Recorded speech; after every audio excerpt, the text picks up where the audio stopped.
Kia ora, g'day, welcome back once again, here with another reaction to Mr. Big Phil Campion on the Team House podcast. So let's jump back in. I think this is part 3.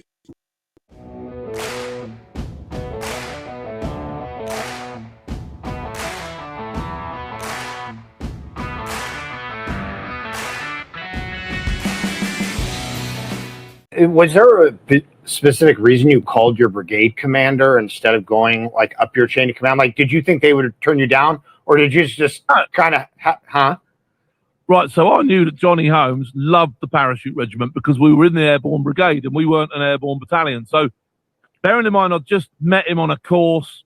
He'd come to see us. He knew who I was. I thought, I'll try me luck. I thought he loves the parachute regiment that much. If he thinks I'm sort of like wanting to transfer across, he might just go for it.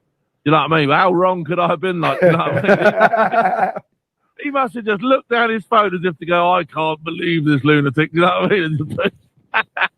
Yeah, in the American military would say good initiative, poor judgment. Right. Absolutely. Yeah. So, yeah, there's been plenty of that in my life. I can tell you that. You know what I mean? Right. So you get the selection. You said you actually kind of enjoyed it, like it was soldiering stuff. Yeah. Well, I'll say that, right. So the first 4 weeks of selection is known as the hills phase, and that is extremely arduous. It's on the hills every day. Your pack gets progressively larger. The distances get longer, and before you know it, you're on what's called test week. And it's a tough week, and by then you've probably got no skin left on your heels. You'll have toenails missing. You'll have lost a bit of weight. You'll be feeling it by then. Do you know what I mean? So it's that first 4 weeks is tough, and they don't care if you fail. They in fact, they didn't actually encourage you to fail. Do you know what I mean? They don't want. That's called aptitude, and it's aptitude to see if you're good enough to go to the jungle, and if you've got the sort of material that will keep you going in the jungle. Do you know what I mean? Because it's going to get tougher in the jungle. And so aptitude is designed. They don't even know your name by the end of aptitude, really. They just want to know how many bods they've got on the coach going to the airport to take to Brunei. That's it. They're not interested in other than that. Do you know what I mean? They really don't care. Man, it's good to hear him speak about the detail of this, because even though I've watched the 8 or 9 part series and did a reaction to that of the UK SF selection, the 2-2 SAS selection that he went through, so he shares his experience in each of those videos.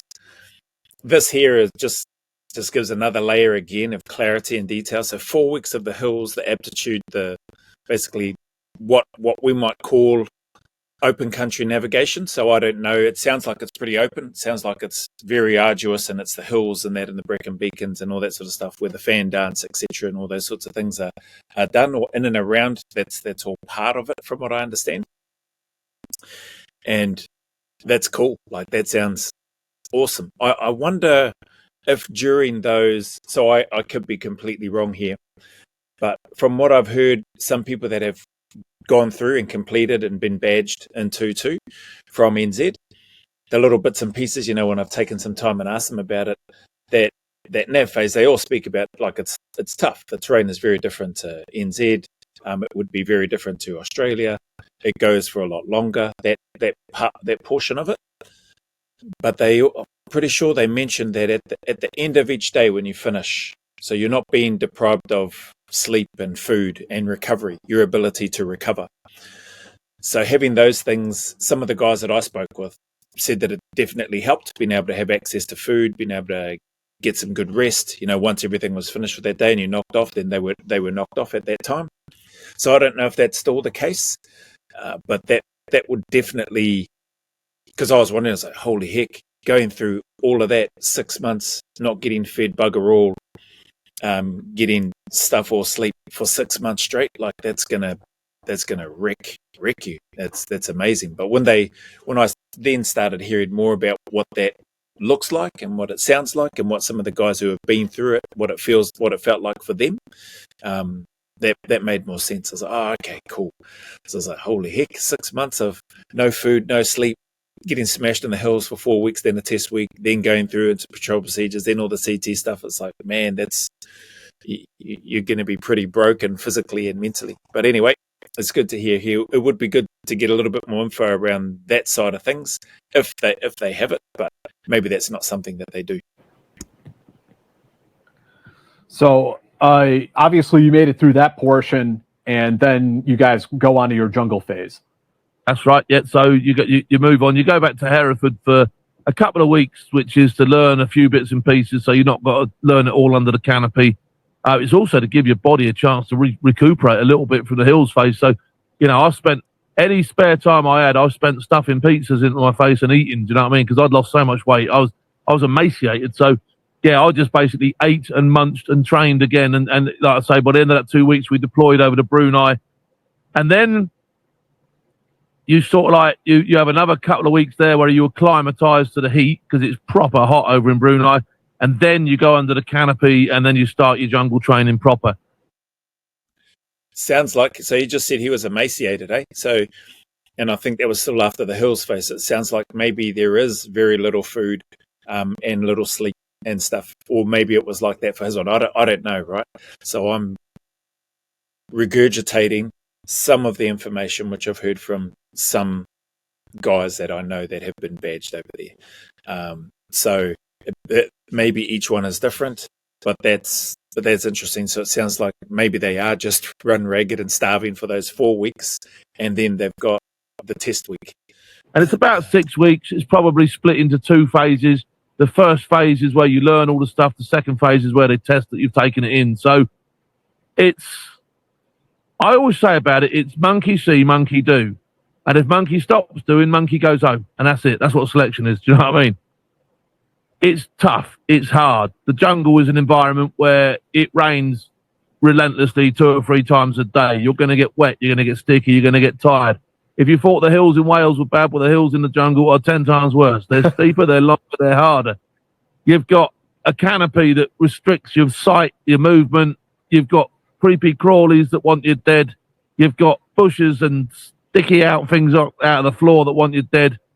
The staff probably want you dead in truth as well. Do you know what I mean? So everything wants you dead in the jungle. You've got the sword of Damocles, which hangs over your head for the whole time. You can be sacked at any point, and you don't know when people are watching you. So you all get found out in the jungle. If you try and bluff it, if you try and sort of like cut corners, if you do something you shouldn't be doing, you will get caught in the jungle, and you will get found out, and you will get sent off the course.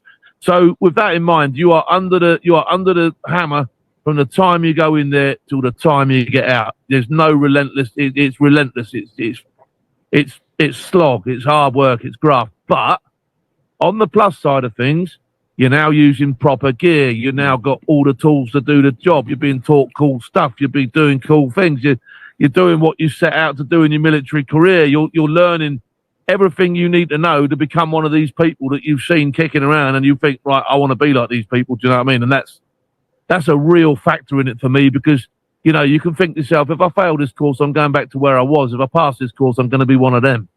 You know what I mean? And I wanted to be one of them. And so, the fact that I also enjoyed what I was doing overwrote it sort of like cancelled out the hardship, Right. as it were. Do you know?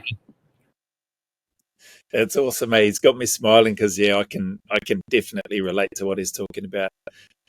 It's interesting how a lot of people, regardless of who you meet, and I've said it to many people, I'm not sure if I put it out on a Q&A video. Maybe I have. I know I've spoken about it a lot with a number of people, especially recent times as well, and in the past, when he speaks about if you thought the hills in Wales were hard, wait till you get to the hills in the jungle. And for me, like, obviously our selections are very different. The NZ, Australia, UK selection process, durations and all that sort of thing are very different. Environments are different. But what I do recall and have spoken about is that selection was the easy part. The NZ one, the Australian one, that was the easy part. Then in NZ, after getting through selection, cycle was blanking hard and under the pressure and stressful, and get a tap on the shoulder at any time. You could be gone and could be removed, and I saw that happen. Sometimes I didn't see it happen. Sometimes you just come and be at work and then you notice and see that one of the bros is gone. Same in Australia. So that stress, that pressure, drinking out of a fire hose analogy in terms of the information that you've got to take in and then try to apply that the way that you've been shown, or the monkey see, monkey do description that Big Phil has described. But the fact that he loved it, and that's the other thing, guys, and I know I've spoken about this before, if you love being wet, cold and hungry in those environments, doing that type of work, you'll excel. If you don't like it, if you hate the discipline of the, trying to keep quiet, trying to move stealthily, if you do not like being hot, sweating and dehydrated, and if you can't put up with when prickly heat gets onto your back, little things like that, which are annoying, and you can't work through that or continue on, you're not going to want to stay there. And that's what I like about what he's talking about. You get found out in those environments, A, for whether your ability to monkey see, monkey do and apply it, or B, whether or not you really do want to be there, and or if you're suitable to be there, because the instructors will be watching, plus your peers, the people that you're on with the buddy ratings and all that sort of stuff that happens. Yeah, awesome. Yeah, you're learning how to do special operations. Yeah, so, yes, it's hard, and it's going to get... I'm just looking down. He's got 3 cups down there in the bottom of him. Sorry, you might not be able to see it with the line that's showing up each time I pause it. But I've just seen the 3 mugs that he's got sitting down there. This fella can drink some brews, eh? I wonder if they're all cups of tea or if there's something else, something special in a couple of them. Harder when you get out of there and do it for real, because, there's going to be an enemy on top of that is going to want you dead properly. Do you know what I mean? So, I just thoroughly enjoyed the jungle. We learned everything we needed to know. We were shown everything properly. We rehearsed everything. We practiced everything. The final exercise was tough. It was hard. It was unrelenting, but it was brilliant. It really was. And I remember when I finally finished in the jungle, we got picked up on a little sort of like Bell Huey helicopter, sat on the skids. The loadmaster passed me a can of beer and he's like that. And I remember sitting there thinking, well, I've done my best. It's either pass or fail from now, but at least I've made it this far. I was really proper chuffed with myself, like, do you know what I mean? I love, just how everything he's describing. I've heard the vast majority of this in those series that he did on the selection, which is great. But what I really like in terms of what he's discussing here, I think it gets planted in people's head. People do overcomplicate and are overthinking a heck of a lot about selection, because they know it's hard. And I love the way Big Phil doesn't mess around with it. He says it was grueling, it was hard, it was unrelenting, words to that effect anyway. And it is. And if you are, like, I sit here, listen to that, and I think, man, if only I had pulled the trigger, I'd love to participate in it now. Would I pass right now? Just the aptitude phase? Maybe not. I don't know. But hearing that, if this is the part that sticks out for me, if that doesn't, for anybody wanting to join the Special Forces, if that doesn't excite you by what he's talking about in terms of the proper soldiering, the equipment now being shown what to do, monkey see, monkey do, getting out there and applying the craft to a job that you say that you want to do, if listening to him doesn't get you excited and wanting to do that or smile, but instead you start worrying and thinking about, can I do that? What's the stress like? What sort of things do I have to be doing to make sure? What sort of person do I have to become? If you're thinking about all of that sort of stuff instead of just the fact that sounds awesome, like, call me naive or silly or simple, I'm all of those things. But if you can't hear that and be excited by it and be looking forward to wanting to get involved in something like that, because you're too busy thinking about all this other stuff, then it's a hard one, eh? I'm just thinking of selfishly myself and sort of where my head goes, and people that I know that have served in the unit. Like, we loved it. It was exciting. Yeah, it was hard. Yeah, it was heavy. It was cold. It was hot. It was all of that stuff. Yep, it's difficult, but we loved it. It was awesome. And you just, like I say, it's not for everybody. So anyway, I'm probably not making sense, but I hope something drops anyway. And and it gets through to whoever might be spending some time here listening. Accomplishment, and I can see how you'd feel proud of yourself after getting that far. Yeah. And so what was the next phase after jungle training? Okay, so you go back, you do a bit of heavy weapons training, you learn some of the bigger weapons, the 50 cals and probably some of the gear that you haven't touched before. Have a look at some of the vehicles and that you might be using, do a bit of training on those. That's really another sort of like to recoup your body a bit, because by the time you come out of the jungle again, like when you came out of the trees, Like, I had thorns coming out of my hands for weeks afterwards. You know what I mean? It starts off with a little pimple, then you squeeze it, and then sort of like a half-inch thorn comes out of your finger or your arse. Like, it's just horrendous, isn't it? Do you know what I mean? So there was a bit of recovery time there. We then, you then go on your SEER training. Now, the SEER training I can't really talk too much about because that's obviously one of the things that is, you know, you could potentially be giving stuff away on. But the SEER training, I really enjoyed that. You started off, you did some survival training, so you had all sorts of stuff going on, learning about the principles of survival, fire, water, shelter, all that sort of stuff, all the good stuff, navigation, all the bits and pieces. I really enjoyed that. And then you had a few people came in. We had some fighter pilot, John Nichols, been behind enemy lines and taken down when his airframe came out of the sky. So he talked to us about conduct after capture and all that sort of stuff. So we had some really cool visitors in. We met them, we spoke to them, and then you get taken from there, and you basically you end up going on the run, and you get captured eventually, and you get interrogated for 36 hours, something like that. And then that's, you know, you come to the end of that phase, and again, it's a pass or fail at the end of that. Yeah, I can't go into the specifics of that, but yeah, again, it's tough. It is tough, and a lot of guys psychologically gave up on that point. They just had enough. I'm not doing this anymore. Do you know what I mean? I remember 2 or 3 guys just sat there going, "No, I've had enough. No, I can't do this." That's interesting. I don't think I heard Phil speak about that part about guys giving up. I was trying to rack my brain, seeing if I could remember. I don't recall anybody from NZ or Australia during the resistance to interrogation phase withdrawing. There might have been, but I don't remember seeing anybody go, "Yeah, no, I'm not doing this." The ones that I went on to that portion of the course of the combat survival or the SEER version of it, like the survival and then the evasion, resistance to interrogation, escape, all that sort of stuff. Ours is packaged up quite different. We didn't have anybody. We had intel people deliver some instruction and training around interrogation methods and that sort of stuff, conduct after capture, etc., etc. And yeah, I like how he's not going into it from memory at the time. I think NZ prior to, so our one, the one on my cycle wasn't, but I think they would run in a 48-hour resistance to interrogation phase. And the one in Australia at the time, the number that was bantered around, mind you, get pretty disorientated and you lose track of time, or at least I did anyway, was 72 hours over there. And by the time the one in NZ, we didn't do 48 hours. I think, yeah, we might have only done 20-something, maybe 24. But still, for me and for anybody on there, it taught us all the same thing, and it was more than adequately long enough. Don't get caught.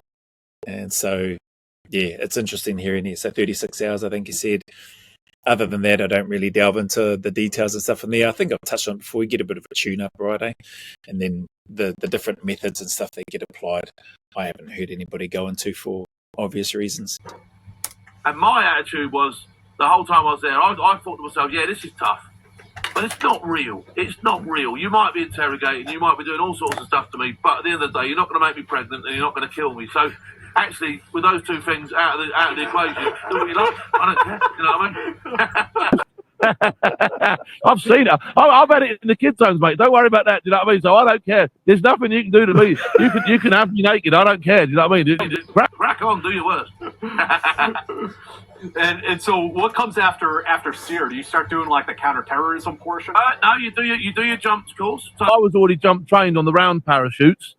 And then you do a thing called a 22-foot steerable, which is another round parachute. I'll tell you a story about that in a sec. And then you do your squares. So you don't do hey-ho, but you do the hop and pop squares. You do the ones that open as you come out the static line. Yeah. So, but I remember, so you got a week off if you'd done your round parachute. So I obviously took that week off. You got an extra weekend off if you'd done the 22-foot steerables. Now I thought to myself, well, look, it's a round shoot. How different can it be? So when they come around, I went, yeah, I've done a 22-foot steerable. It's interesting that they didn't have the records in front of them to check. I would have thought they might have had the records to see if a person has done the relevant jumps, but clearly not. or maybe they just took them at their word. Monday morning, they says, right, go down to Bryce Norton. So we're on the floor. These 22-foot steerable chutes were on the floor, and we were going to do a water jump. We were jumping in the water off Brownsea Island, and I remember getting down there thinking, oh, I didn't think we was going to get tested on this. Like, do you know what I mean? I'm thinking, well, it can't be that hard. So I've got down, and I'm like, what is that? It was totally different to anything I'd ever seen before. The class that went on. So I'm thinking to myself, how am I going to get away with this? Because it's going to be so obvious I've never jumped this before, and they're going to realise I just took the weekend. So I'm looking at this thing, and I think, my brain went, I'll tell you what, lie. So I've looked at the loadie, and I've gone, mate, I said, at the weekend, I said, I hurt my shoulder. I said, you wouldn't do me a favour and help me put that chute on, would you? Oh, of course I will, son, he says. So he puts it on for me. So now that's part of the battle done. I thought, at least I've got it on. So at least I know I've got it on. I'm there. I'm in the line. I ends up number 2 in the stack. So I think, well, I've got one bloke in front of me. I'll just watch what he does, and then I'll copy what he does. So I think to myself, right. So as we get into the sky, I'm expecting the side doors to open because we're on rounds. No, the back door comes down. So I'm thinking, I've never jumped out the back before. I've got no clue what is going on. So I thought, right, I can't say anything to anybody. All my mates know what I've done. All the blokes stood around me going, you twat, now you've been caught out. And they're laughing at me. They're going, you idiot. You know what I mean? I'm going, oh. I'm going, I don't know what I'm doing. I'm looking at my mates and go, tell me, what have I got to do? And he's looking at me and he's going, you're a twat, mate. You are a twat. The red light comes on and we shuffle down to the back of the plane. And I think, right, I've got one guy in front of me to see what he does. And I'm just going to copy what he does. So he jumps out in this lovely sort of like position. And I try to emulate it, but I really push myself into this. Instead of sort of slipstream, I push myself into it. I end up spinning round. I go all over the place. When I look up in the sky, right, I feel my parachute tug a little bit, right, and I look up, and it's got a hole in it, right? It's got a hole in it, and I'm like, no. So I start screaming, it's got a hole in it. We'd only jumped from 400 metres. Don't give you a reserve, and I'm looking at it, I'm screaming now. I didn't realise that these 22-foot steerables have all got holes in them because that's how you steer the bloody things. You know what I mean? Right. Screaming at this chute, thinking I'm going to die. The guys are waiting for us in boats at the bottom. These parachute jumping instructors thinking there's one that lied. I hit the water. I haven't managed to slow it down. So you're supposed to turn them into wind, but I don't know how to do that, obviously. So I've hit the water doing a tremendous speed. I've bounced, I've gone through my chute. I've landed in the middle of my chute. The thing's sinking. I've got my knife out. I'm cutting it to ribbons to get out of it, like, you know what I mean? Wow. And I remember this bloke looking down at me goes, you haven't got a clue what you're doing, have you, son? Have you done this before? I went, I just didn't listen properly. I'm sorry, I didn't listen properly. And I got away with it.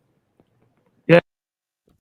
Man, I don't see myself getting tired of hearing Big Phil tell that story, just because it's the same story, but just the life he puts into it.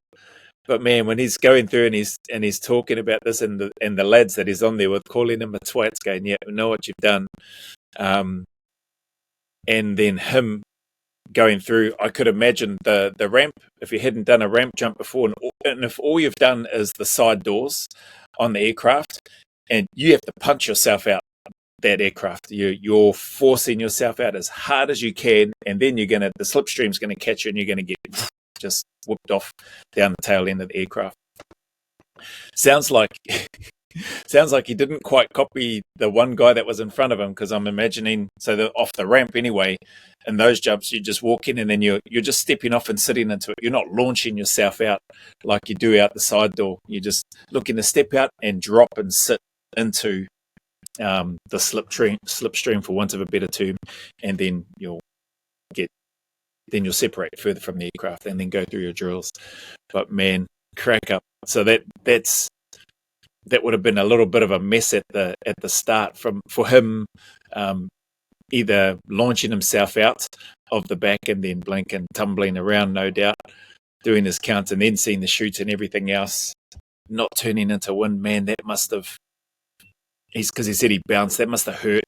There must have been some pain there, but then also the panic of being in the middle of the chutes and then that starting to sink, which they do, and then getting out the knife to cut it. Bloody hell. Yeah, I've got away with it. So, holy shit. Anyway, That's so You're funny. a fucking wild man, Phil. Yeah. So we done the squares course after that. Fine, done, passed, parachuting, put the bed for a bit. Then you did 2 weeks counter-terrorism, where you put all the black gear on, dangle off ropes under helicopters, jump through windows, kick doors down. MP5s. Yeah, all that sort of stuff. All the gear, all the clobber, all the stuff you've seen on the Iranian embassy. Yeah, this is now you're in Dreamtown. Like now you're going. Yeah. After that, you get badged. So I remember, no big ceremony. There was probably 10 of us left at the end of it from 350 odd. Wow. And we're sat in the regimental theatre, and the CO comes in, and I remember he gave us this speech about going, some of you have only just passed this by the skin of your teeth, so don't think that you're any good at it. And I'm thinking to myself, that's me. That's definitely me. I'm thinking to myself, that's definitely me. He's going, anyway, he says, and he walked past us. He literally had our berries. He had our berries in a pile in his hand, and he literally threw it at you, flicked it at you like a frisbee. Walked out. And I remember thinking to myself, yeah, that was worth it. That's a crack up. It just shows the way the mindset, the mentality. And it reminds me, like you spend all this time, or all of that time of your selection and then your cycle for NZ and Australia, going through striving to earn the wing dagger, the Sandy Beret with the wing dagger, and in NZ and I think the UK as well, your sky blue core bout. Australia, they don't have a core bout, just the Sandy Beret and wing dagger. Sandy Beret and wing dagger.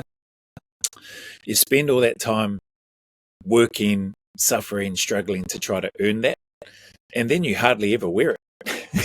So I remember rocking up to work most days, and for the vast majority of my time in there, just in overalls and a bush hat, J hat. Very rarely would we be wearing our beret, and you know what? It didn't matter. Just for me and the lads that were there, yeah, didn't register really, didn't care until much later. We're like, man, typically when you're out, like we spent all that time working to earn the beret, and then we hardly ever wore it.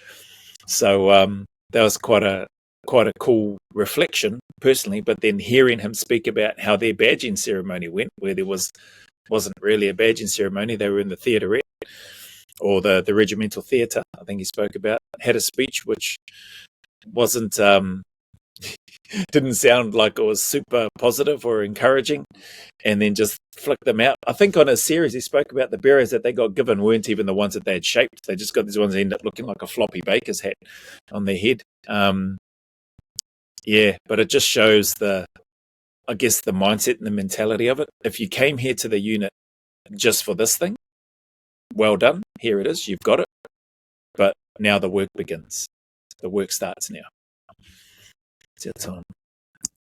Have a ceremony where you guys don the beret and everything, and No. Wow. The CEO comes in, he tells you how close to failure you've been, and gives you a massive speech about you're nothing round here until you've cut your teeth properly, and out he goes. And it's like you are full on back down to earth with an absolute splash. Right. I remember I hadn't had time. None of us had shaped up. Put it on my head because it looked like a helipad, like, you know what I mean? And so we sort of like sloped off back to the block. I actually ran back over, put mine on my head because it looked so poor. So I ran the block and ran down the back of the block and went into the block through the back way, so I didn't have to get seen by anybody without me berry on. And then obviously went and shaped it up before we had our next parade. But yeah. Crazy. Yeah, I wouldn't be wanting to wear that either if it hadn't been shaped. But yeah, awesome story so far. Still got plenty to go through on Big Phil's one, and I will chip away at that. If you're stuck around this long, appreciate your time, mate. Hopefully you had a bit of a smile and a laugh. Maybe you've seen portions of this where I've done reactions to his UKSF selection series. So there's some repetition there, but it's part of his story, right? And no doubt there's more to come, which I haven't heard. So again, thank you for your time. As always, anybody going through any difficult times, challenges, heartache, just encourage you, keep turning up, keep staying in the fight. Know that you're not alone. Take one day at a time. Keep putting one foot in front of the other. And know and trust that the sun will shine again, that there are better days ahead. Those better days are closer than you think, and they are coming for you. There is a light at the end of that long, dark and lonely and miserable tunnel. So keep at it, stay at it. As always, go always a little further. Remember, who dares wins and who cares wins. And until the next video, there's a big mana wave coming from me to you. filled with my aroha, respect, appreciation, and gratitude for you all.